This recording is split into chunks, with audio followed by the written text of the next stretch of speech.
G'day mate, welcome back to Factorio with me, Jetty. We're in episode 84½, which means recap episode, which means we need to cover what's happened this week. Now this week has been, we're on by to hell. And look, I have to admit this week has been a hellish week. Not just in the game, it's actually been a hellish week for me personally because I've had so much crap going on. And this has been actually the first time since the series started, which even though we're on episode 84, it's like 90 days ago. So like 3 months ago this series started. And this has been the first week ever where I've actually been recording a episode on the day for it to go out later that night. So I've had to record it, I've had to process it, I've had to upload it, get the thumbnail and everything done.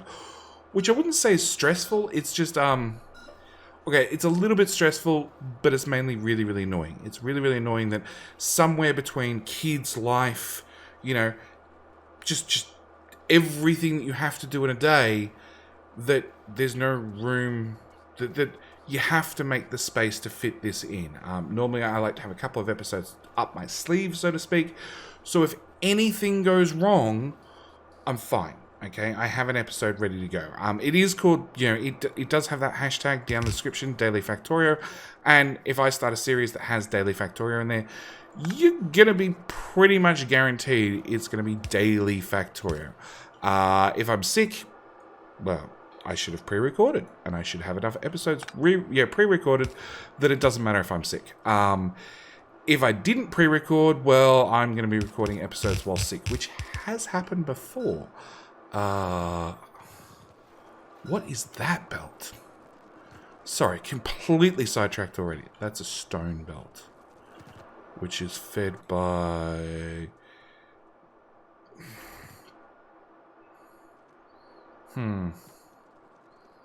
That's a hard decision. Whatever, we're going to leave that. Yeah, I'm going to leave that problem. I'm going to ignore it. So, what happened this week? This week, like I said, it was a long week for me personally. It was also a really, really long week in-game. So many things happened this week. I've actually put more hours in a bite of hell this week. First off, I updated 18.4. The thing blew up. Just blew up entirely. I had to downgrade back to 18.3. Updated one of the mods that was updated when I updated 18.4.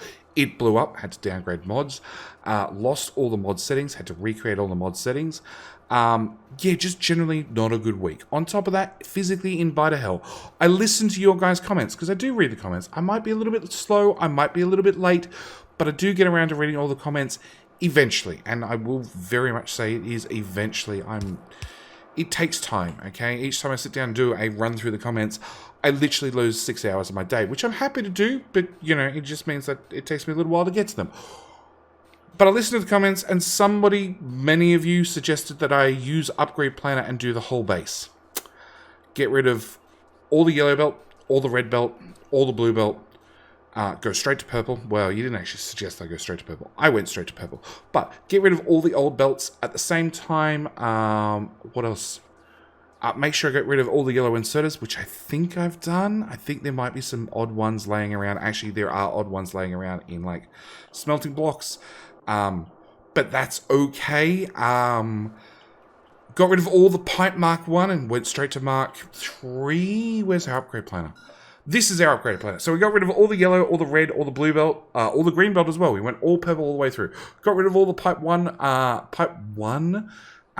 both straight pipe and underground pipe, went straight to Mark 2, upgraded the pumps as well, upgraded any wooden boxes to titanium chests, any iron boxes to titanium, any steel boxes to titanium, storage tanks as well. Everything got a flat outright upgrade. And I did the whole base. And then spent a number of hours, like several, waiting for 10 bazillion gears to be made. Because I've already done this math twice, but in case you missed it, let's start with an underground. An underground, express underground belt is 257 iron. If we come over here and we say we want a green underground, we need not 2 undergrounds, we need 4 undergrounds. So that's 257 iron, and you get 2 undergrounds. We need 4, so we double it. It's 500 and something iron.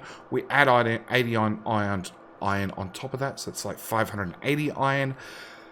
Then to go to a purple, we need 4 of the green ones again, so that's 1,000 iron, plus we need another 80 iron on top, so it's like 1,000 and something iron to get up to a purple underground belt.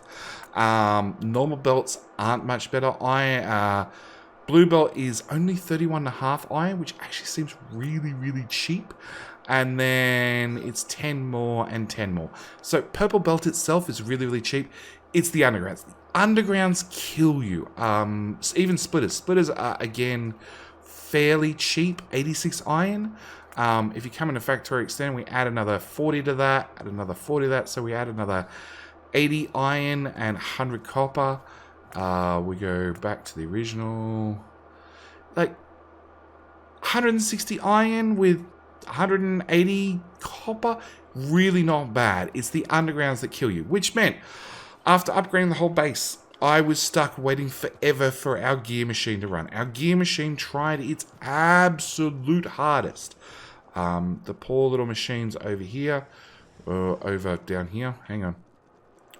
And we did have 2 of these guys running flat out, full of productivity module 3s, and plenty of speed beacons, making sure it was running El Primo. During the same week, we went and got ourselves over here. We had productivity module 2s, productivity module 3s.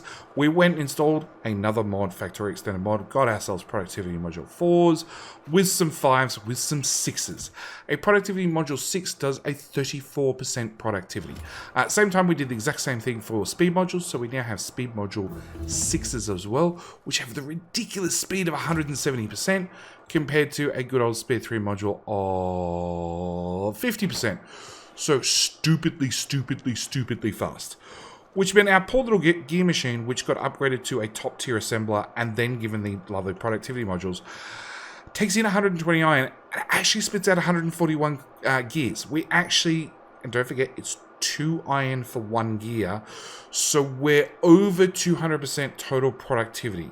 Our productivity bonus is 136% plus the 100 you have originally. You know, obviously everything has 100% productivity to start with. So we're at 236 productivity, which is insane. And yeah, this thing takes in 120 iron per second, which is this belt, this belt, this belt, well, this belt, and this belt flat out, and puts out almost 2 purple belts worth of iron, worth of gears. So yeah, he got a massive upgrade. Speaking of upgrades, I'm actually stealing those speed modules because we're all caught up now. And these speed modules are super expensive. Where are we? Where'd those speed modules go? I lost them? Oh, there they are. Putting you back in a precious chest.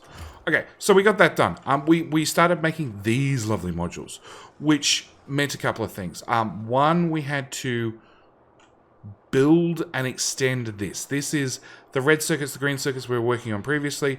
We made a whole lot of module 1s to make a whole lot of module 2s, to make a whole lot of module 3s, to make a whole heap of blue circuits, which would run fine if we had enough green circuits. Even with this 2 dedicated patches, running into balances, running out of balances, smelting the whole lot, turn the whole lot into green circuits, we don't have enough green circuits. Not even close. We are making enough green circuits to make plenty of Mark 1 modules. That's basically what this is doing at the moment. And making plenty of blue circuits, which unfortunately are coming all the way down here and coming back in here to supplement this build, because we ran out of shiny rocks, because we ran out of dull rocks, because we used them all. So this lovely green circuit build that we spent so much time and so much effort on has run dry. And will not pick back up until basically I find another source of uranium. So that happened. That happened as well. On top of that, what else do we fit in this week? I did a whole bunch of upgrading around the base. So prime example would be anywhere in this sort of area. Actually, look, I've still got some of them. I went through the base. I thought I got all of them. So I went through the base after using Upgrade Planet, doing the whole base, having a complete shortage of all materials. I spent 3-4 hours basically doing that over and over and over, making sure my undergrounds were of maximum length to recover as much belt as possible, to then use that belt elsewhere in the base, because we had upgrade planted the whole base and I had no belts left and no gears left and no way to make more stuff, and I was it was very depressing, very, very, very depressing. So we did all that. On top of that, we have finally realized that our starting iron and our starting copper are desperately running out. In fact, we're down to basically 2 smelters of copper, which is sort of okay because we're making green circuits and everything else off-site now. But it means this, and this is technically a main bus, even though it's only 1 lane wide. Don't forget that 1 lane is equivalent to like 2.5 red belts. This is our copper main line, and yeah, it's sad. It's very sad. It is keeping up with the base, just. And we do have a second little one that injects over here from this patch wrapped around. Ooh. Which we're not using as much as possible. So I might end up, I'm probably going to do it between episodes, just splicing off here and somehow getting it over to here to run one of these a bit better to just prop up the base a little bit. Just give it a little bit of a oomph. So yeah, we've gone through, we've upgraded parts of the base, we've upgraded a whole lot of the base. We have also made a decision, and first episode, well, the last episode, the one before this one, we were partaking in said decision, and there is more decision that needs to be forced upon the neighbors. We have decided that this wall is where we're going to expand, and we're going to expand fairly rapidly and fairly aggressively. We're coming all the way out here, and I'm walling across to this lake, or possibly, actually, we're standing here at the moment with some artillery, range targeter on. I can't see that far, so we're not going to do it.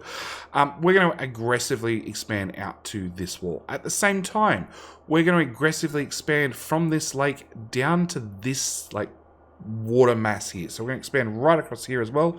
We're also going to expand down to here, down to here, and down to here. So next week is going to be all about the combat. We're going to be doing combat on foot. We're going to be doing combat in tanks. We're going to be doing combat probably not in trains. But then again, I could build an artillery train. Maybe there'll be some trains as well.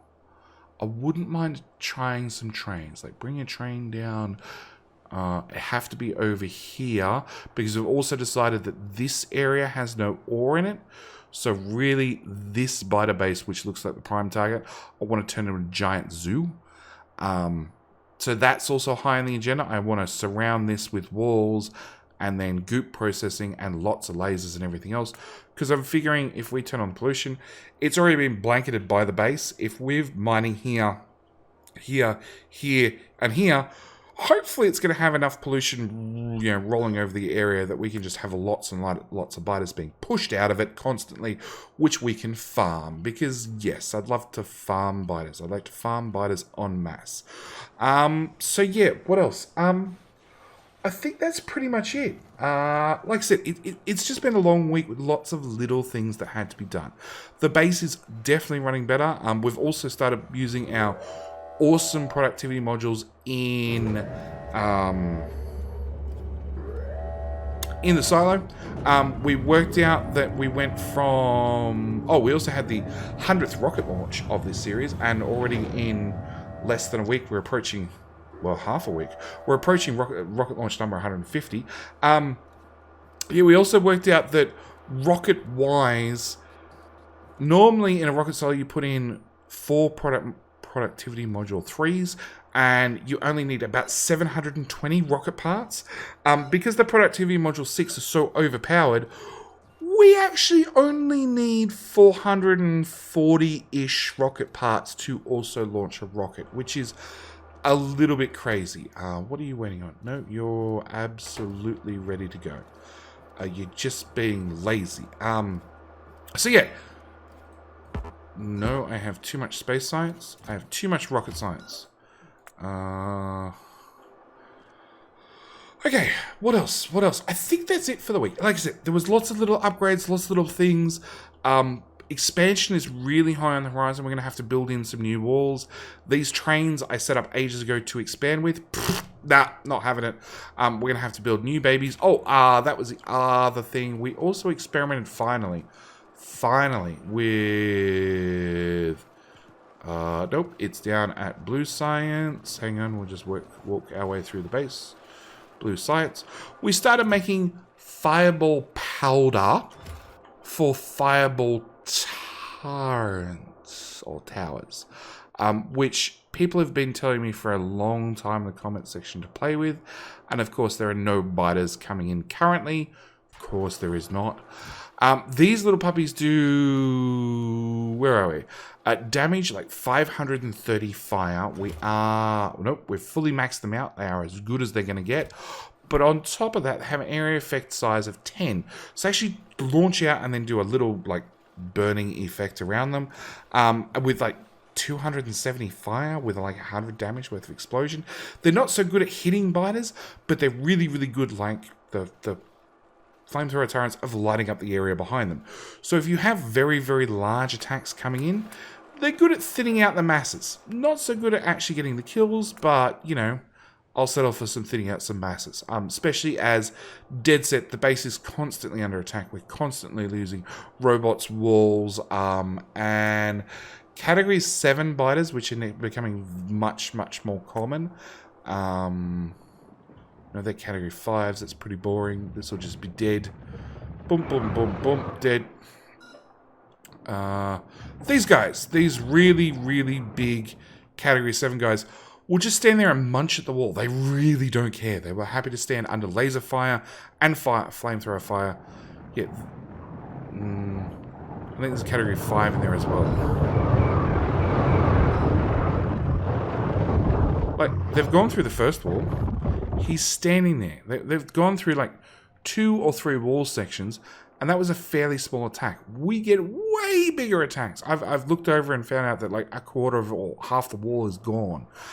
So yeah, with that said, I think I'm going to have to obviously change that limit and fire off a rocket and call this episode done. As always, thank you guys so much for watching. I hope you join me next week.